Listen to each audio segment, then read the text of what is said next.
Let's get started on this. Dude, cancel culture is when you're getting $100 million from Spotify and then you spread vaccine misinformation and then people are like, hey, don't do that. And then you're like, but I want to do that. Please let me do that.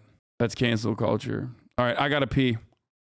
Despite his past controversial comments, quote, Neil Young saying, to the workers at Spotify, I say Daniel Ek is your big problem, not Joe Rogan. Ek pulls the strings. Get out of that place before it eats up your soul, says Neil Young. Ek is the Spotify CEO who said that silencing Rogan was not the answer. Dave Rubin, host of the Rubin Report, joins me now. Dave, great to have you back. Thanks for being here today. You know, what about these attacks on Joe Rogan, and what do you make of it?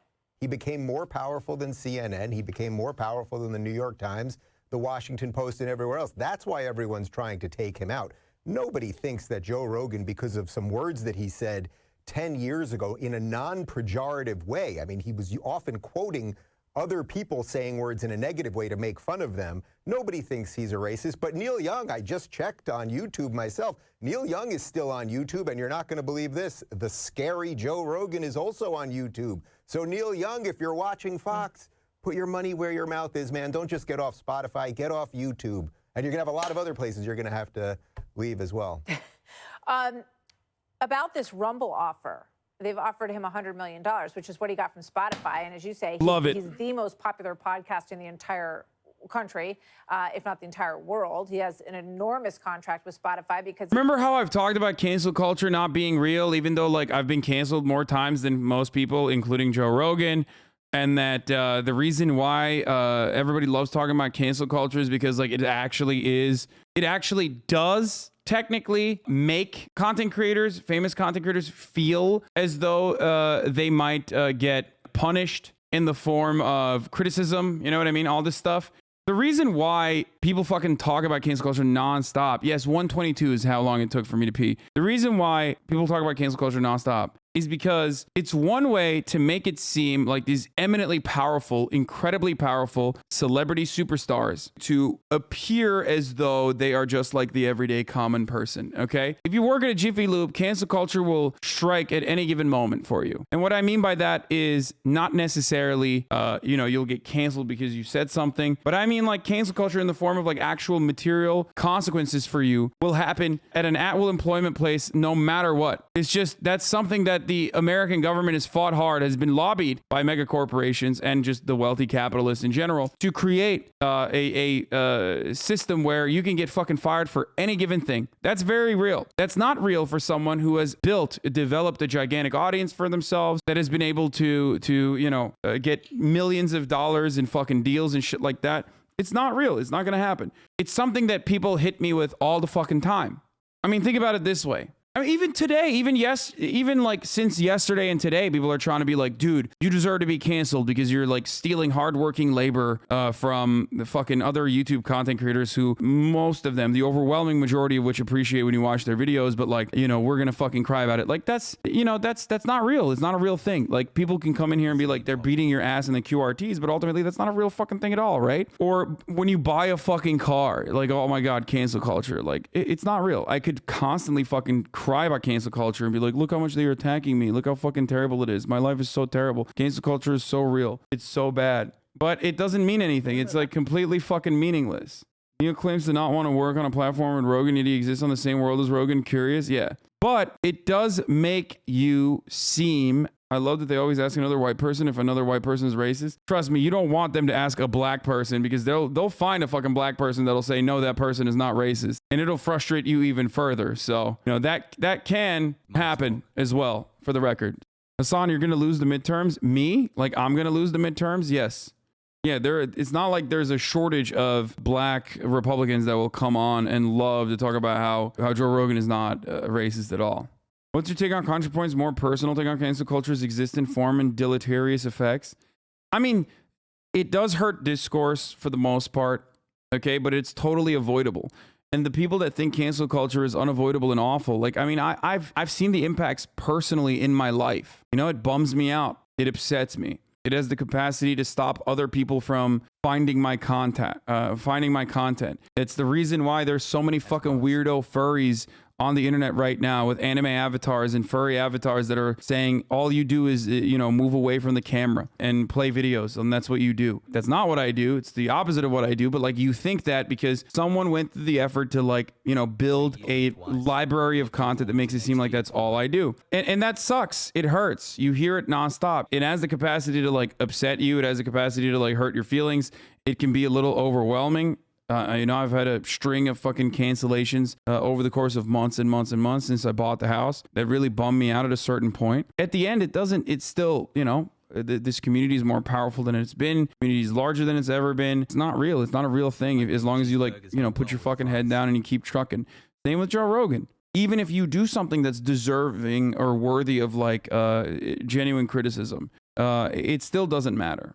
So I don't know. I don't know what else to say other than that. Like, it's a way for wealthy people to come across like they are just like you, but it's not. They're not like you. I am not like in your situation either. Just for the record, I'm saying that honestly.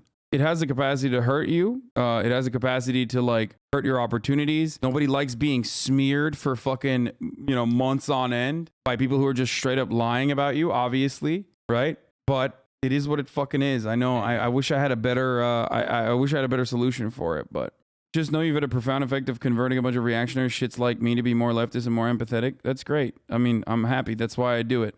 All right, let's continue. It's really disappointing to hear when other leftists decide to get super hung on cancel culture. It definitely ends up detracting more from meaningful content they could be producing. I mean, part of it is it does make the movement look bad. It does make the movement look like a bunch of silly cry bullies that like constantly fucking are complaining about like dumb shit. And some of this shit is dumb. And most people are complex individuals. Most people have some reactionary tendencies. We live in a reactionary society. It's all social conditioning.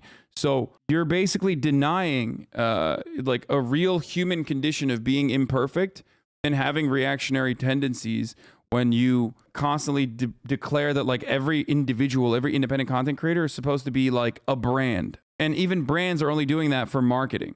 Anyway, let's continue. He has 11 million listeners. Which, what? You are contaminating your content? Their favorite TV shows, they're going to find that this is well above that, right? What's going on with this Rumble offer? I know you had some behind-the-scenes stuff on that. Yeah, I was at the dinner 2 nights ago when it came to be. I was one of the guys that came up with the idea. I did merge my company, Locals, with Rumble.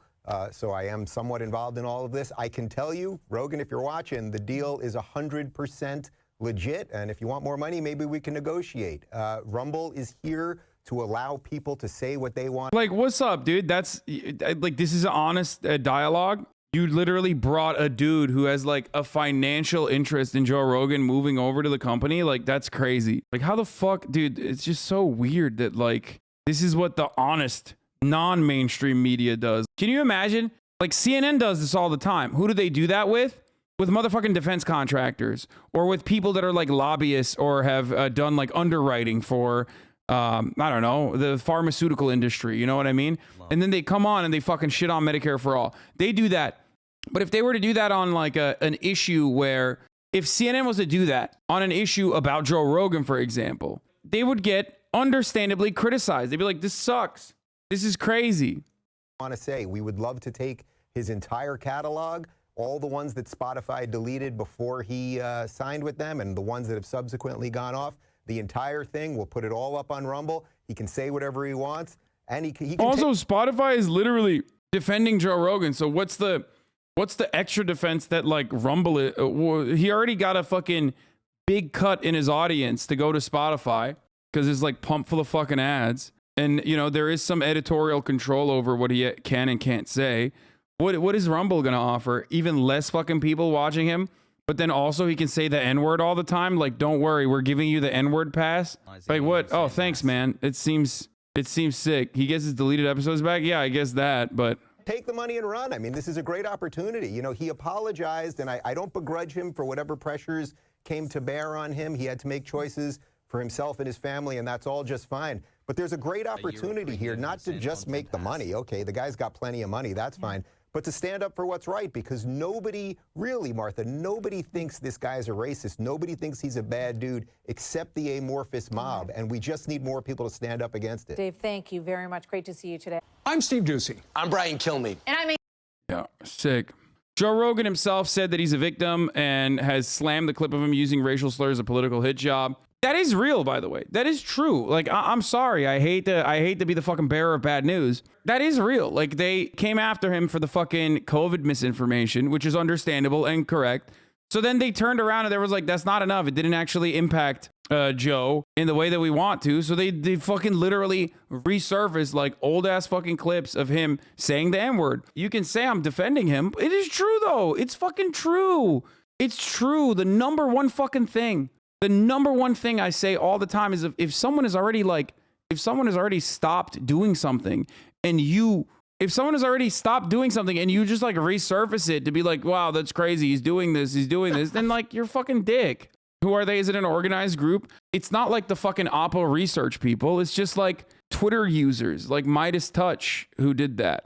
And people want me to say like Joe Rogan is bad, so just say he's bad. Of course, it is bad that he said the N-word a lot. It's no different than like people fucking bringing up old takes that I have constantly. Like the right wingers do this all the fucking time. It's the same exact shit whenever they like bring up old fucking videos, and it's like it's disingenuous. It's totally disingenuous. And for people saying like, so you don't agree with him because he thinks it was organized? No, it's organized in the sense that like it's not organized from like a Oppo hit job, okay? But Twitter is it's like second nature for Twitter users to be able to pile on in this sort of situation, understandably. It's like super easy for everybody to just like get in on one fucking person doing this and like putting out a fire thread. Everyone in this chat loves Ethan, but he relentlessly said the N-word. Yeah, exactly. It's like fucking so dumb. Obviously, Ethan Klein and Joe Rogan have not demonstrated that same level of rehabilitation. That's clear. But even then, it doesn't matter. Ethan has demonstrably changed. Joe Rogan has demonstrably changed. He's just like hasn't lowered his level of racism over to an anti-racist point of view. And he also apologized. So I don't know. I mean, he has apologized for it. So I don't know what else to say other than that. No one's disagreeing with you, but honestly, fuck Joe Rogan at this point. If they want to use his past as a reason for his excuse, they might as well. He's done too much damage. It's probably closer to some stands that damage control will get. I mean, you did though. You did get the damage control. He apologized for it, and it made him seem like a reasonable person.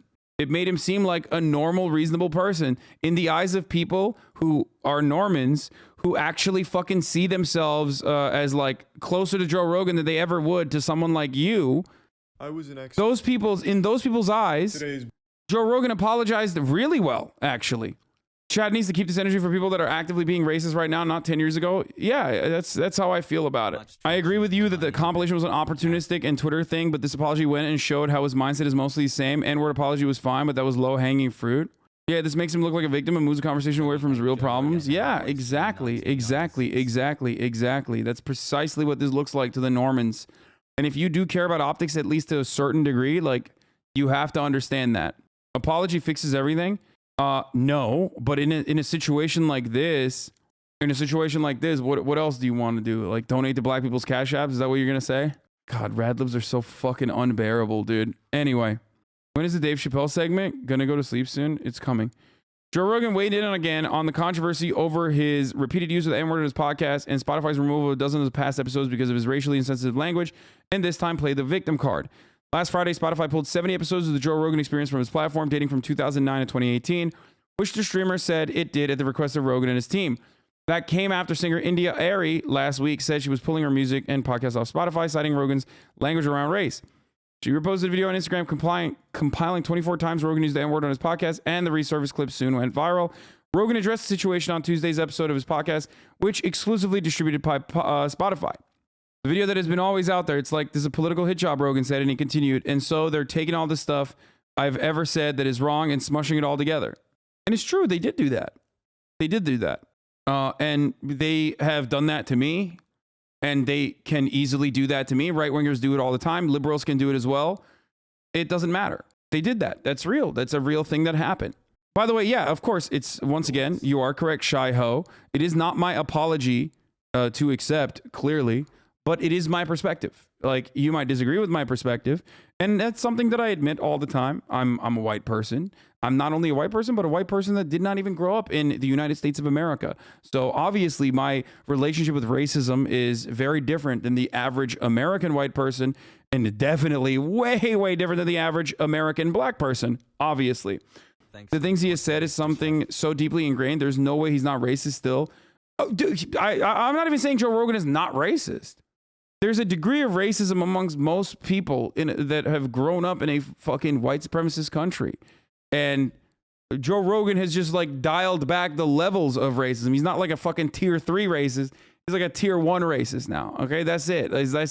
I said this last time we talked about it too. You were being sympathetic from a celebrity POV, not gonna lie. No, I'm being sympathetic from the point of view of someone who understands that, like, the average human being in America, as I've said already, the average human being in America is already like way more fucking racist than Joe Rogan, and is actively racist right now. And if someone himself is no longer actively racist, or is like saying the N-word or anything like that, then punishing them for shit that they've done in the past that they've clearly atoned for is not a productive thing to do.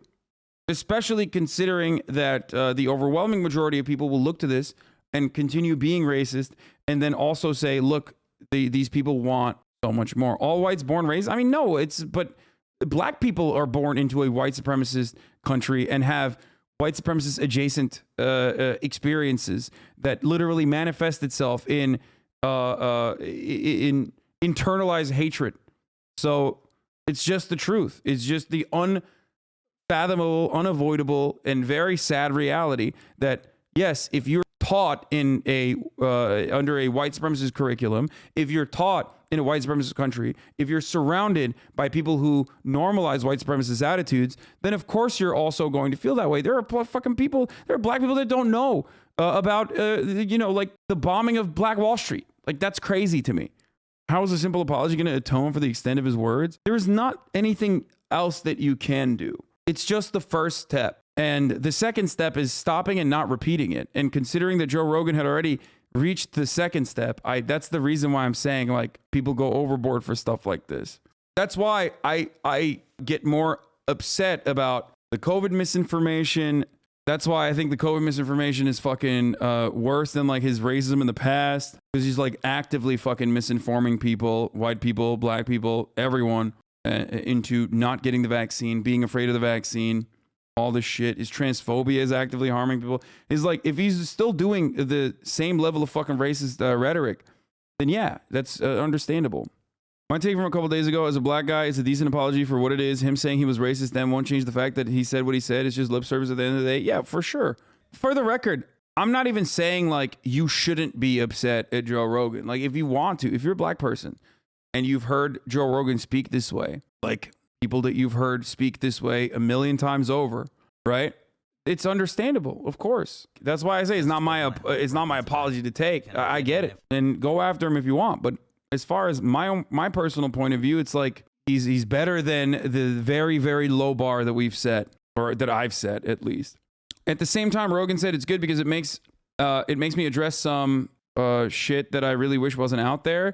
See, like that's what I mean. It's like, this is not a person that is like excited about having his old clips out there. You know what I mean? If he was still like fucking that level of racist, then he would say, whatever, I'm just using, it's out of context. Shut the fuck up. Fuck you. Of course he wouldn't be Pepela. No, dude, come on. We live in a fucking planet where like Steven Crowder got mad at him for fucking apologizing for this shit. Come on. Why has Hasan had horrible takes lately? Yes, it's because I'm a dirty cappy. I think the important thing isn't that he is less racist than the average white person, is that people are capable of change. Yeah, 100%. 100%. The Joe Rogan of that time didn't think he was racist while he was still being racist. The Joe Rogan of today recognizes that Joe Rogan of that time was being racist when he didn't think he was being racist. And it certainly does come across as racist, right? And Joe Rogan still does have racist ass fucking takes. He does. Of course he does. He didn't shake it. He's not anti-racist. It just takes time. Anyway, at the same time, Rogan said it's good because it makes me address some of the things that are out there. You just have to stay offline. Life goes on as normal, Rogan told his guest, stand-up comedian and actor Akash Singh.